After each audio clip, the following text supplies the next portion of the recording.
Hi everybody, welcome to Tuesday's Tips. I am Gina Zwig with Positive Life Dog Training, and today we are going to be talking about how to help our dogs who are afraid or prevent them from being afraid of fireworks and thunderstorms, and really anything that would be in that category that would cause them to be afraid. And I'm just going to see, oh my boy. So this is a little bit of a fail on my part because one thing that I was going to demo, oh no, is the thunder shirt on Rory. So he is currently wearing one, and so my bad was we haven't practiced in a little while. And I have put it on him before and had him busy doing other things. And so I put it on him over there and I thought, well, I'll show you how to take it off so you could see how it went on. Hi, Susan. So good to see you. I'm so happy I got to see you yesterday. So exciting. Anyway, so Rory has his thunder shirt on. And this is so sad. I'm going to bring him over here because I gave him something to play with so he could be busy while he had it on. But I think he feels like with this thing on, he can only back up. So he's standing there in one spot and he keeps backing up. So I'm gonna grab him in 1 second. I'll probably take it off of him because he's not loving it right now. I'll probably do it in like a shorter session with better, because like I gave him the treat, I put it on and I gave him the treat and he just spit it out, which tells me he's a little bit over his threshold with that. 1 second, let me get that little boy. Oh, isn't that sad? Oh, Pop's so cute with it. So this is a thunder shirt. Here, buddy. Okay, you're okay, buddy. You're okay. I'm gonna put it down a little bit so you can see. Okay, so it's like this snug fitting thing if you're not familiar with a thunder shirt. And I'm gonna get it off of him because look at that face. Are you mad? Oof, I got the stink eye again. I'm so sorry, buddy. Okay, so it's like Velcro all over the place. And you're supposed to fit it pretty snugly. The idea is it's supposed to kind of feel like a hug, or feel like safe. It's okay. All done. Okay, so this is what it looks like. Clearly, we have a little work to do. I have to do some counter conditioning just for him to wear it. That actually went worse than the first couple times we had it on. So it just shows I need to practice. So, but he's been doing really good with thunderstorms. We have not had any fireworks yet. So one of the things, okay, so that's what I wanted him to do. It's this little like food dispensing toy and I just put some treats in it. So he will be busy with that for a little bit. But so with fireworks, so you might have a dog that couldn't care less. You might have a dog that is very nervous about fireworks, or maybe you have a young puppy like Rory and you don't know because you just haven't had that experience yet. So I would recommend not just taking your chances, but maybe doing some things to help prepare your dog. So just a couple things. This is not an exhaustive list because there are probably a lot of other things out there that you can do, but these are just the few that we're going to talk about, just some quick tips. So I would first of all make sure that your dog has proper ID on, whether they have tags or a collar. Rory has a collar with his little name printed on and my phone number. So just so many dogs, even dogs who are not prone to running, will just escape when they hear the fireworks. It's just so traumatic to them that they'll just do anything to get away. They don't even know which direction to go, and so many dogs end up in the shelter, not necessarily permanently, but they just are lost, and obviously that's a dangerous situation. So make sure your dog has proper ID. If you're expecting fireworks at any time, it could be coming anytime, not just on the 4th of July. And also, take a look around the perimeter of your yard. Like even if you have a fenced-in yard, make sure that there's not any holes where your dog could get out. If you don't have a fenced-in yard, I recommend really, even if your dog normally stays in the yard, put a leash on your dog. You just never know when that's going to come up, and they're just going to want to bolt. So just keep them extra safe. So some counter conditioning that you can do, this is what I started doing with Rory, is not the thunder shirt, we will work on that, but just some fireworks sounds. So I recently found this app, and there are other sound effect apps, but this is a dog training app. It's called, and they have a podcast too. So Pupford, Pupford, is the name of the app.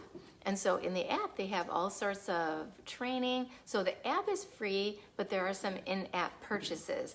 But I think that the sound effect, I think that was $2, if I'm not mistaken. So it has all kinds of like nature, other dogs, like construction sounds, vehicles. And you can start with a low volume. So that's what I did with Rory, did the fireworks sound. So look out where whatever phone you have in your app store for Pupford app. And then within that, you can look for sound effects or other sound effect apps. I have another sound effect app that I just don't really like. So what I'm going to do is I started out with a low volume, and I was just giving Rory some treats. So I'm playing like right next to his head, but at a pretty low volume. You know, loud fireworks, but it just goes for like a couple seconds, and then you have to push the button again, which is good because then I can kind of control it. So then as long as the sound is going, I'm feeding him treats. So it stopped, the treats stop, because we've talked about counter conditioning before, right? Hi, buddy. Look where his new favorite place is. Yep. I'm good with it. I actually like it when he snuggles with me on the couch. It's so cute. So then the idea is that you gradually increase the volume. So in the app, just like on my phone, the volume only goes so high. So it comes nowhere near to being like a good representation of what real fireworks are. So I'm going to connect it to our Bluetooth speaker, which is a tiny little speaker, but it has some serious sound. So I'm going to just gradually increase the volume on that so it seems a little more realistic. Give him some high value treats, right? So when he actually does hear fireworks, which I'm sure he will, it won't be, what is that? Or feeling like he's in danger the first time he's ever heard it, right? So that's what we want to do, is just gradually desensitize them to that. Do counter conditioning with food. You can give them an activity to do while either fireworks are happening, if they're not already in a total freak out. So sometimes you'll just have food, like just feeding food while the sound is going on, whether you're practicing on an app or the event is happening in real life. Get your dog to a safe place where they can handle it. And then you can do some activities with them. So you could do some easy training. One of the things, I'm just going to show you real quick, two things. I have demonstrated a flirt pole before, but we got a new one and I like it so much. I'm going to just show how it is with Rory. So sometimes you can do like some fun activity that they really like. It doesn't always have to be food, but something that they really enjoy that they could still engage in while this potentially scary thing is going on. So it really distracts them, keeps them engaged with you, and maybe prevents them from getting to that over threshold level. So this is our new flirt pole. The other one, when he was in his chewing phase, he chewed the string off. It just wasn't as high quality. So this, it looks like a bungee, but it's not. It's not stretchy. I don't recommend getting the kind with a bungee. And I'll put a link to this one. I might have done that in a previous post, but I will do that again. It's a serious handle. This twists, like it just unscrews, but it doesn't, it's not a telescoping hand. It just stays like this, kind of like a fishing pole. And then this is what it came with at the end. It's, and you can really tie any toy onto here that has some kind of a loop. And this is just a fleece tug toy. But I'll see if he does it because he's so tired. He's a little out of sorts today, got off of schedule, and he was just like falling asleep before I started this. So let's see if he'll do it. Rory, and you can incorporate some training with it. I'm gonna just ask him for a Rory sit. Good boy. Okay, get it. Get the other toys out of the way.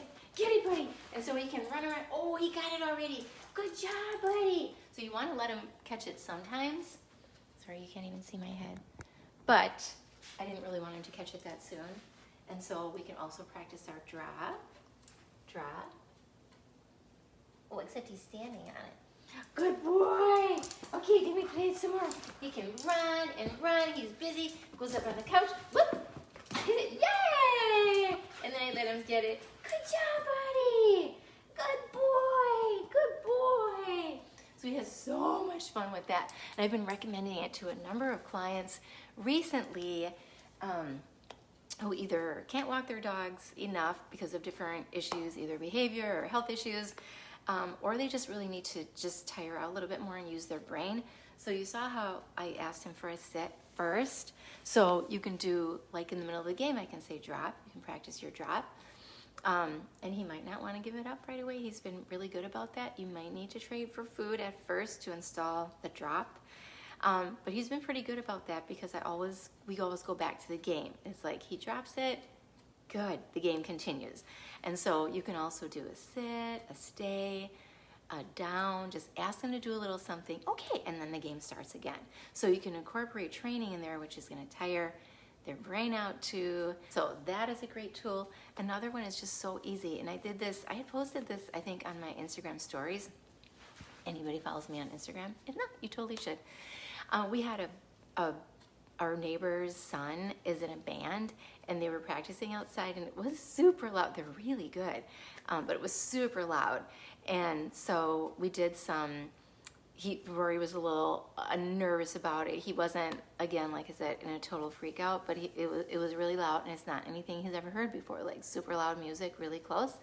So I was doing the get it game. So it's just tossing treats.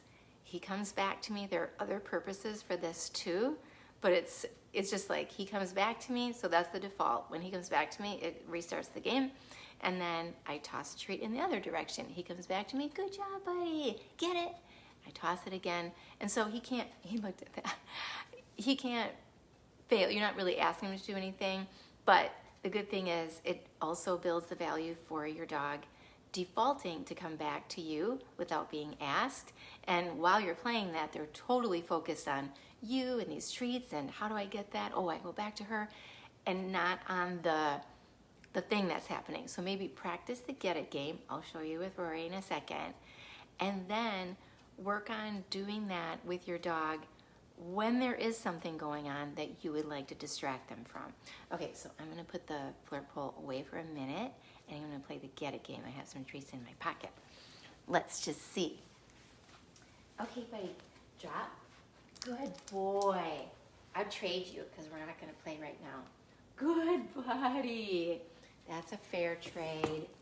Oh, see what I did there? Fair trade. Rory. Get it. We don't have a lot of space right here, so. Well, that backfired. He's supposed to come back to me. He didn't because he just got this new bone and he just caught sight of it. Okay, so important, get all the distractions out of the way. You want your dog to focus on you, so didn't do that. Okay, we'll try it again. We have other toys on the floor too. Get it. And my glasses are on the floor. Good boy, good. Rory, get it. So he's supposed to come back to me. Yes! When he comes back to me, I toss it. Get it! Oh, see if he can knock the whole camera down. He's chewing. Yay! Get it! Good boy! I move away from him a little bit. Get it! I toss another treat. So it just keeps going like that. It's super simple, but look how much fun he's having. Get it! Oh! I even got a little jump. Watch this. Rory, get it! Oh, up on the couch. Good job, buddy. Good job. Okay, so it's that simple. You can use that for so many things. It helps them to focus on you if your dog is having trouble focusing maybe on walks or in maybe coming when called. It can help to strengthen that behavior. Play the get it game. So easy. They can't fail at it. If he doesn't come back to you, I don't toss another treat, right? So you just kind of keep doing that. Another thing you can do, aside from working on training, desensitizing, and counter conditioning is you can do some, so this is a calming spray. It smells really good. I'm not going to put it on him right now, but he's just out of camera shot. Where are you, buddy? There he is. Hi. This I got at a farmer's market, but it's got essential oils, some rose, geranium, lavender, frankincense, and so it smells really good. So the way they recommend that I use it, there are other calming sprays. Know what's in it though. And I just like spray a little on my hand and do this, and then I just put it around him here. I don't really just spray it all over him. You can also put it like maybe on your dog's collar. Some of my clients and friends use CBD oil. Just a note about if you're gonna use essential oil, like this is specifically made for dogs, so it's formulated for dogs with their very sensitive sense of smell. So, you know, if you use essential oils, the ones you use and the strength that you use doesn't necessarily translate to what you would use on your dog. So if you're going to use essential oils for your dog, do a little research. There are some that are not good for dogs. Many are and really have some benefits. And also your dog is a lot more sensitive to those oils and that smell. So just check into that. Also CBD oil. We have not used CBD oil yet for worry, but I probably will. So one of my clients and friends, Lindsay, because I posted in our Facebook group about the Thunder shirt, so you probably maybe saw that if you're follow the group. Anyway, Lindsay, thank you for this recommendation. Hi, buddy. Oh, hi, my boy. Where's your other toy? Get your blue toy. Get it. So the CBD that she uses is called King Calm, K-A-L-M is the brand. And then, so that's the company. And then there's also a website that she recommended that she's also bought CBD oil from, I believe that brand. And the website is called The Organic Bunny. So I'm going to check both of those out. I didn't really have a chance to do a good look at that, but I'm going to check those out. And so that's something to consider. Also, if your dog already is fearful, you know they're fearful about thunderstorms and lightning and anything like that, don't count out. I'm not telling you like to medicate your dog, but don't rule out talking to your vet about that as an option. We had Charlie, and again, that's just totally up to you. It wouldn't necessarily be my first go-to, but I wouldn't absolutely refuse it either if nothing else was helping my dog and it could bring him some relief. So we did have, oh, you can have this again, buddy. So this, for the flirt pole, he really likes just this toy to chew on it. So this comes off really easily. So I'm just gonna let him, do you want that? You've been so good. You can just chew on that. He really would like the game to start again. So yeah, just talk to your vet about that. Charlie was on, I can't remember what the one it was that he was on for, like he was so afraid of fireworks and I didn't know any better. I did nothing to prepare him. It was just zero to freak out. Like we could not, he would try to hide behind furniture and he was giant. He couldn't really fit there and it was sad. But I didn't really know what to do. And so eventually he went on some kind of medication that we could give him. It was like for anxiety, but that we could give him just in that situation. He didn't need to be on it all the time at that point in his life. And then later he just did get a little bit more calm about it. But anyway, I just wouldn't count that out, but do talk to your vet about that. Okay, so we've got counter conditioning and desensitization, right? some kind of calming spray that has essential oils in it. Do a little research about that. CBD oil. Um, do some training, playing with your dog to distract them when they're maybe nervous about this sound. And then all of that is kind of gradual. Like if you're going to do with the app, with the desensitizing, gradual, start with a low volume, gradually increase, see how your dog is doing, do it for short little sessions, and to talk to your dad, your vet about possible meds. Secure your yard, make sure your dog has their ID on in case they should decide to bolt if things get really scary. Check out the app, that Pupford app. And what else? I would be so interested to know, for whoever is watching, if you have tried anything that I haven't mentioned. Did something work for you? I haven't thought of everything. And like I said, we have had thunderstorms and Rory's doing a lot better with them. But no fireworks yet. Just really quick, we are going to be in Wisconsin for quite a while. So Tuesday tips will be coming to you from Wisconsin. I'm very excited. I'm going to be with our kids and family and friends. So stay tuned for that. And I believe that the way this week is going, because we're getting ready to go, is that this video is going to be the blog this week. So thank you so much for watching, for tuning in, and I hope you have a great week, and we will see you back here next week for Tuesday tips. Thanks for watching. My name is Gina Zwig. I'm a professional dog trainer and owner at Positive Life Dog Training. It is my joy and passion to share with you the wonders of positive reinforcement training and to promote the positive treatment of the most amazing creatures on the planet, our beloved dogs. In my video blog, I share dog training tips, recommendations, lots of free resources, and training demos, all to help you and your dog live your most positive lives together. If you're a dog parent or caregiver, and like me, you also like the idea of making our dogs' lives continually better, then you're in the right place, my friend. Be sure to click the subscribe button so you don't miss a thing. And thanks so much for watching, my friend. Be sure to scroll down in the description to grab any links to resources I've included in this post. I hope to see you next week.